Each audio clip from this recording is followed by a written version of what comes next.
Friends, இந்த ஜூஸை பசங்க எல்லாம் எனக்கு வாங்கி கொடுத்துட்டாங்க. அவங்க குடிச்சிட்டு திரும்பி எனக்கும் கொடுத்தாங்க. லாஸ்ட்டில் யார் குடிக்கிறாங்களோ அவங்க தான் காசு கட்டணும்னு சொல்லிட்டாங்க. வாங்க, நான் எங்கள் பங்கில் இருக்க சிங்கத்தை உன்னை மாட்டி விட போகிறேன். இங்கே வாங்க. ஸோ இவர் குடிச்சிட்டு ரிவ்யூ சொல்ல போகிறாரு, அதை நீங்கள் கேட்க போகிறீங்க. ஜூஸு ஐயா ஃப்ரெண்ட்ஸ், இவர் ரொம்ப நடிச்சுக்கிட்டு இருக்காரு. வீடியோ எடுத்துக்கிட்டு இருக்கோம்னு நல்லா குடிங்க. ஐயோ ஃப்ரெண்ட்ஸ், இவர் எங்க சிங்க சொதப்புது ஃப்ரெண்ட்ஸ்.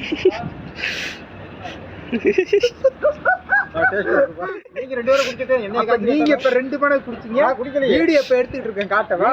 எடுக்கிறதுக்கு நாம சும்மா ஃபாலோ பண்ணதான் நான். ஃப்ரெண்ட்ஸ் பாத்தீங்களா, அவர் என்ன ஏமாத்திட்டு இருக்காரு ஃப்ரெண்ட்ஸ். எனக்கு ரொம்ப சோகமா இருக்கு. குடிங்க, எனக்கு குடிச்சு தாங்க. 40 ரூபா தாங்க. இதுல என்ன இருக்கு பாருங்க ஃப்ரெண்ட்ஸ். இப்ப குடிச்சிட்டாருல, இப்ப குடிச்சிட்டாரு. சரி கால் தாங்க, 40 ரூபா தாங்க. சரி வாங்கிக்கலான்ட்டாரு நண்பர்களே. ஸோ இந்த நல்ல மனுஷனுக்காண்டி என்னோட சேனலை சப்ஸ்கிரைப் பண்ணிக்கோங்க. சப்ஸ்கிரைப் பண்ணி சொல்லுங்க. சப்ஸ்கிரைப் பண்ணிருங்க சார்.